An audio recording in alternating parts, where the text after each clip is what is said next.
job is to kind of understand the purpose and what Noon stands for as a brand, who we are, and then try to translate that into our user experience and into basically all the touch points of the brand.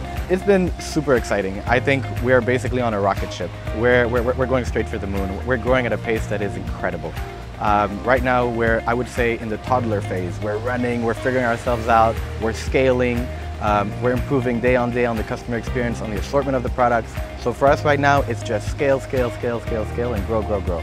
So we're homegrown. At the end of the day, the way we position ourselves and the way that we think about ourselves as a brand is we're from here for here. We were born in the region, in the UAE and Saudi Arabia, and we're serving our local customers the way we know to do it as part of their community.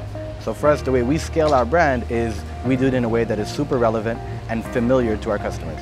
Like any startup, you have to make mistakes, you have to learn, you have to go through the motions of building a business, and that's what we did. We set the infrastructure, we took our time, we figured it out, and then we were finally ready to deliver a product that we were proud of. And finally we did that late of last year. Sure, so at the baseline of any marketplace, you have to do three things. You have to have, a decent assortment, relevant assortment, have all the products that your customers want. You have to price them really, really well, really competitively. And at the same time, you have to be super, super convenient and reliable as a platform. So at the baseline, we do that. But we actually believe that's just table stakes. We believe that's your right to play. We don't believe that's how you're going to compete. The way you compete is you build a brand that actually resonates. So at the end of the day, I think when it comes to startups, experience, length of existence is not necessarily, I would say, an advantage. The more agile you are, the younger you are, the more energy you have, the faster you can react to the customer needs. So at the end of the day, I wouldn't necessarily say that our competition has an advantage over us.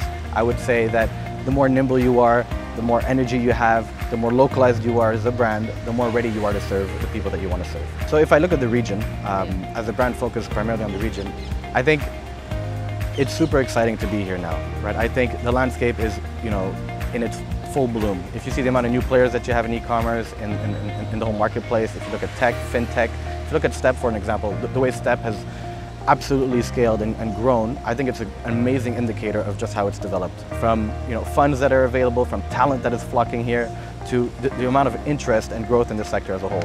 If you take e-commerce in the region is only about 2% of retail versus more mature markets that are 12, 15%. So the opportunity is huge. It's a super exciting time to be in digital. So we're here to change the way things are done. Our brand is gonna, change the way brands have been built in the region. We're here to inspire people. We're here to really show people how we scale an organization, but also how do we scale in a way that is relevant to our customer base and a part of their lives. So for us, the future is super, super exciting. From a branding perspective, wear your emotion on your sleeve. Build a brand that is purpose-led. Don't just build a brand that's talking about functional benefits. Build a brand that is based on values and purpose. Build a brand that resonates with people. Build a brand that solves an emotional problem, not just a functional service. Right.